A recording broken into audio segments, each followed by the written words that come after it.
Hey guys, welcome to this video lecture series on the subject of energy technology. I'm Harsh Panchal, Assistant Professor in Chemical Engineering Department of LJIET Institute of Engineering and Technology. In the previous video, we have started the new chapter of processing of solid fuel, in which we have seen the preparation of coal. Then we have seen the most important question in the exam, that is washability curve. Then we have seen different dry washing processes. If you have missed that video, you can find it in the I button over here. Now in this video, we are going to discuss about different wet washing processes. Well, the first wet washer is the jig washer. Well, in the jig washer, a coal bed is maintained on the perforated plane and subjected to the action of periodically upward and downward current of water. So, here in the animation, you can see we are providing upward and downward current of the water over the perforated plate. So, this action organizes the coal bed mainly according to their specific gravity of the particles. The clean coal is concentrated largely in the upper layer of the bed and the dirt accumulated in the lower layer. So here in the animation you can see the top of the area from the above of the perforated plate is the clean coal, while the dust and different contaminated are collected at the bottom part of the container. The pulsing moment, that is upward and downward movement of the water in the jigger, can be created by different means. So, the older type of jigs use reciprocating plunger or the diaphragm. So, here in this animation you can see the typical plunger by the orange color is shown, which is used to create upward and downward movement of the water, while the buoyant jig produce this pulsation in water by alternatively admitting this compressed air. So here is the typical diagram of such jig washer. This jig washer are used for the cleaning of the coal by means of wet washing. We provide water current through this coal so that we can remove the different contamination at the bottom of this set, and the clean coal can be found in the upper layer of this perforated plate. Now the next type of the washer is the trough washer. Trough washer are of various designs. The revolver system consists of one or more inclined troughs in which the clean coal and refuse are separated. The coal feed and the water enter at the top of the trough. The heavier dirt tends to settle at the lower level of the bed, while the lighter and clean coal, that is product, remain in the upper layer and overflow at the lower end of the trough. So we can arrange different troughs in the series and parallel connection, and we can produce large amount of the coal, and we can wash such huge quantity of the coal. The flowing refuse at the lower end is collected continuously, removed through several special pockets called as Rio box, which are located along the length of the trough. The heavier material collected in the Rio box may re-washed in another trough, recovering for the clean coal. So this was all about the trough washer. The next type of the washer is the fourth flotation. Well, this fourth flotation is very important for the exam point of view. It is largely used in the benefiction of the mine dust, slag coal, washing reject and slurries. The distinguished feature of this process is that it is suitable to clean fine coal like 0.5 mm, which cannot be treated by another process. An optimum particle size is 48 to 150 mesh or 0.29 to 0.1 mm. However, 200 to 325 mesh or 0.074 to 0.43 mm has also been processed. So the optimum particle size for the forced flotation can be in the range of 48 to 150 mesh. However, around 200 to 325 mesh size of the coal can also be processed with these forced flotation processes. It is the only method commercially available for washing around 200 mesh size of coal. Forced flotation has not been popular in coal washing so far, owing to high capital and running cost. It is used as recently has been encouraged as the modern trend in washing more and more fine coals. So basically this process is commercially used for 200 mesh size of the coal. Well, its cost of operation and installation is relatively higher. Well, the forced flotation plant consists of a battery of cell, each capacity of 5 to 10 tons per hour. In each cell, froth is made by bubbling air through water in the presence of frothing agent such as kerosene, phenol oil, kerosene and alcohols. So here in the image you can see the forced flotation process, which basically has the air supply for creating water bubble in order to create froth. When fine coal is added to such system, the pure coal particles are addressed to the bubbles of the froth, while the dirt are wetted and the water and the sink of the bottom of the cell.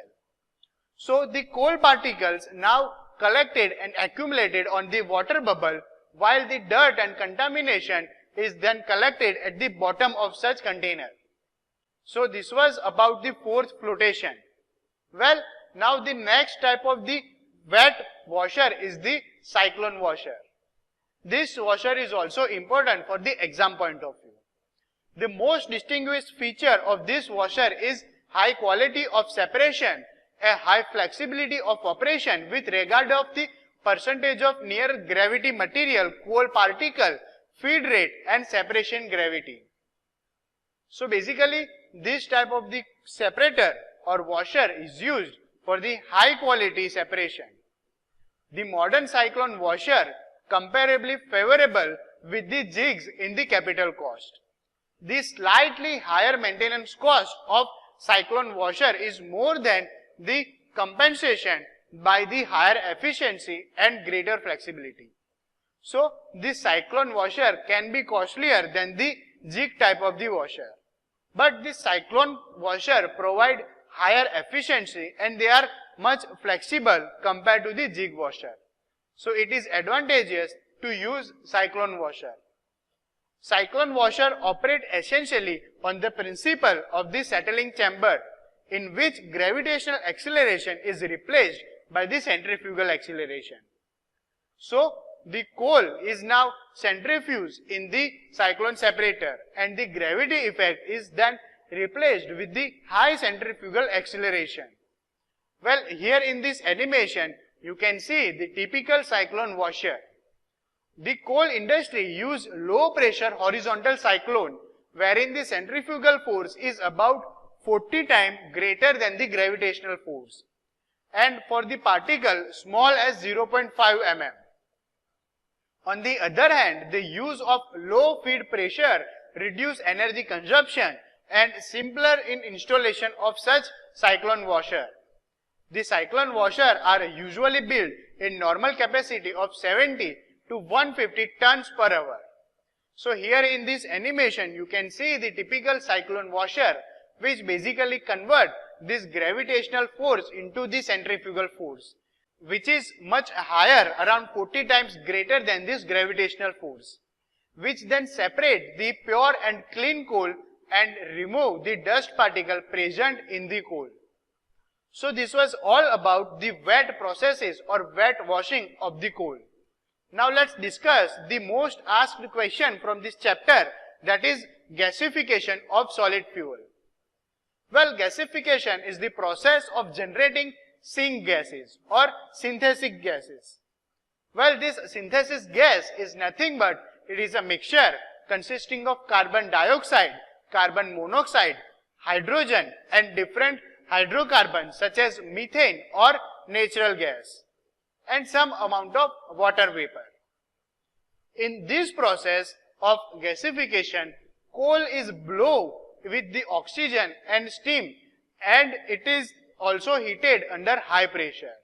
So what we do is we convert this solid coal into the gaseous form of the coal, so that we can increase the calorific value. As we have seen, gaseous fuel has much greater calorific value. So to convert this solid coal into the gaseous product, this gasification operation is being done. We gasify the coal in the presence of oxygen and steam under high pressure. During this reaction, oxygen and water molecule oxide the coal and produce synthesis gas. Here in the image you can see the typical diagram of gasification of solid fuel. This gasification process can be classified in number of ways based on this criteria. By the heating method, there is two types. One is internal heating and another one is the external heating. The procedure gases are example of internal gases, while the fixed bed is the another classification, such as the fluidized bed, that is example is Winkler. Then there is suspension of particle in gasifying medium. We can classify this gasification operation by flow of the reactant as counterflow operation and co-current operation. We can also classify this gasification operation by gasification medium as air with steam or steam with oxygen or hydrogen in the hydrogasification process. We can also classify this gasification process by condition of residue removed as dry as in non-slagging operation and slag in the slagging operation.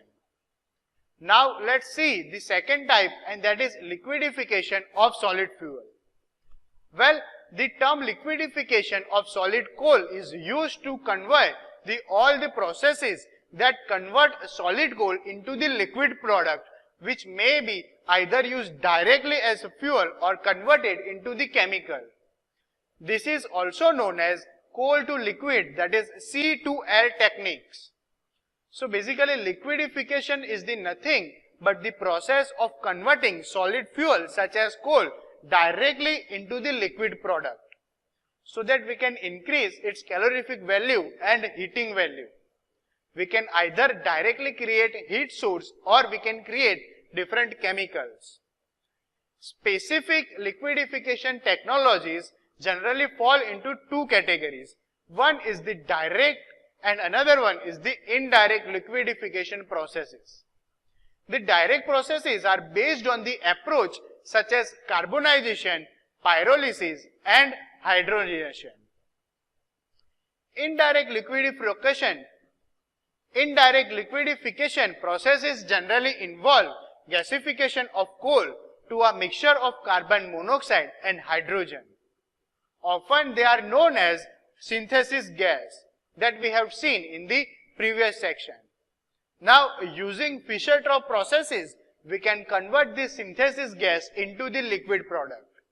So basically in the liquidification, that is indirect liquidification process, what we do is we convert coal into the gaseous product and then we convert this gaseous product into the liquid product by means of Fischer-Tropsch processes. In contrast with the direct liquidification processes, the coal is converted into the liquid directly without relying on the intermediate step by breaking down the organic structure of coal with application of hydrogen donor solvent. So in the direct contact or the direct liquidification process, we directly convert coal into the liquid and eliminate the intermediate step. Often at the high pressure and high temperature, this operation is being performed. Since liquid hydrocarbons generally have higher hydrocarbon molar ratio than the coal, either hydrogenation or carbon rejection process must be employed in both indirect coal liquidification and direct coal liquid liquefaction techniques. So we So here in the image you can see the typical diagram of the liquidification of solid fuel. So this concludes the chapter of processing of solid fuel. We will see you in the next video. Till then, keep watching, keep learning. Thank you.